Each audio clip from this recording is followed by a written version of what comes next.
और संविधान बचाने के लिए जो पार्टी यूपी में लड़ रही है वो अकेली सपा है, दूसरी पार्टी कहाँ है? बसपा है, कहाँ है? मैं पूछ रहा हूँ कहाँ है? जिस प्रकार से लक्ष्मण यादव ने अपना स्टेटमेंट दिया है कि संविधान की रक्षा के लिए केवल समाजवादी पार्टी ही आगे आती है, बाकी लोग पीछे रह जाते हैं संविधान की सुरक्षा के लिए। चलिए ठीक है, मान लेते हैं लक्ष्मण यादव आपने ये स्टेटमेंट दिया है कि केवल समाजवादी पार्टी ही संविधान की सुरक्षा के लिए आगे आती है, बाकी पार्टी नहीं आती है। लेकिन ये बातें यार आप जिस प्रकार से कर रहे हैं, मैं आपको बहुत ज़्यादा मानता हूँ लक्ष्मण यादव। आपकी जो बातें हैं, जो आपकी स्पीच देते हैं संविधान के प्रति, बाबा साहेब के प्रति, बाबा साहब की जो लिखी हुई किताबें हैं उस पर आप स्पीच देते हैं, मुझे अच्छा लगता है आपकी बातें सुनकर। अब मुझे काफ़ी मोटिवेट भी आपसे मिलता है। लेकिन सबसे बड़ी बात यह है कि सर आपसे रिक्वेस्ट है, यदि आप राजनीति में आना चाहते हैं तो आप खुलकर अपना स्टेटमेंट दे दीजिए कि मैं इस पार्टी को सपोर्ट करता हूँ, मैं इस पार्टी का नेता हूँ। लेकिन ये आप कभी भी इस प्रकार का स्टेटमेंट नहीं देते हैं। लेकिन सबसे बड़ी बात यह है, लेकिन आप इस प्रकार का स्टेटमेंट जरूर दे रहे हैं कि केवल संविधान की सुरक्षा के लिए समाजवादी पार्टी आगे आती है। चलिए ठीक है, मान लेते हैं। सबसे पहली बड़ी बात आपको मैं आप सभी लोगों को बता देना चाहता हूँ कि संविधान में किसी की सुरक्षा की जरूरत नहीं है। संविधान अपने आप में खुद सुरक्षा है यार। संविधान खुद लोगों को सुरक्षा करता है, खुद लोगों को न्याय देता है। तो संविधान किसी की सुरक्षा की जरूरत नहीं है, वो अपने आप में खुद ब्रह्मांड है, उसको किसी सुरक्षा की जरूरत नहीं है, पहली बात। और दूसरी बात, जिस प्रकार से ये स्टेटमेंट दे रहे हैं लक्ष्मण यादव कि केवल समाजवादी पार्टी ही संविधान की सुरक्षा के लिए आगे आती है, तो मैं आपको बता देना चाहता हूँ कि कोई भी पार्टी हो, चाहे समाजवादी पार्टी हो, चाहे भारतीय जनता पार्टी हो, या बहुजन समाज पार्टी हो, या अन्य कोई कांग्रेस पार्टी हो, लेकिन मैं आप सभी लोगों को बता दूँ, ये सब जितनी भी पार्टियां हैं संविधान के दायरे में ही रहकर काम करती है यार। ऐसा तो है नहीं कि हम संविधान के दायरे में रहकर कोई अलग से MLA बन गया, कोई अलग से MP बन गया, ऐसा तो है नहीं। केवल इस देश में आर्टिकल को लेकर छेड़छाड़ किया जा सकता है, आर्टिकल को लेकर आप बदल सकते हैं, हटा सकते हैं नियमों को लेकर, लेकिन संविधान के साथ कोई छेड़छाड़ नहीं कर सकता है।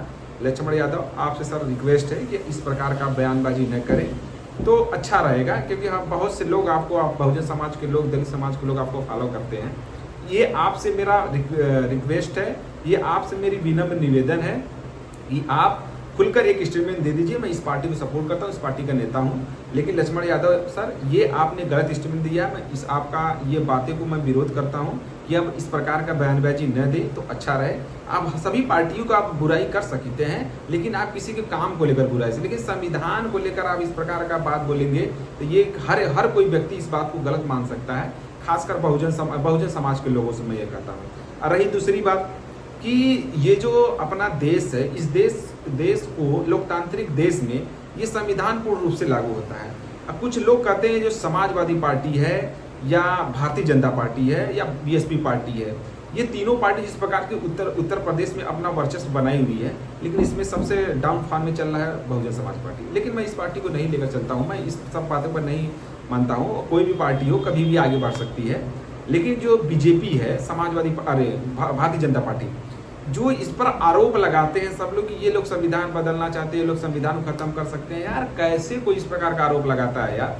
हम मानते हैं इस देश में करप्शन लोग हैं, करप्टेड लोग हैं, कुछ लोग घुसखोर लोग हैं, जो ही लोग संविधान के साथ छेड़छाड़ करते हैं यार। कोई पार्टी मान लेते हैं, ठीक है, पार्टी आज अगर मान लीजिए BSP की पार्टी हो, BSP की पार्टी में किस प्रकार ऐसी घटना घट जाए जो कि संविधान के दायरे में न रहकर वो किसी भी अन्य लेवल की घटना घट जाए, जो कि वो सरकार ज़्यादा से ज़्यादा समय ले, उसको सही से न्याय न मिल पाए, उसमें सरकार के बदले जो करप्शन लोग उसमें बैठे हुए हैं, जो IS का करप्शन लोग हैं, उसमें सरकार क्या कर सकती है। इसीलिए हमें जनता से, अपने देश के युवाओं से रिक्वेस्ट है कि आप नेतागिरी के चक्कर में न पड़े। आपका संविधान बिल्कुल सेफ है, आपको सुरक्षा की जरूरत, किसी भी पार्टी को उनको सुरक्षा की जरूरत नहीं है। आप अपने एजुकेशन को लेकर, आप अपने टारगेट को लेकर बिल्कुल आप फोकस रहिए।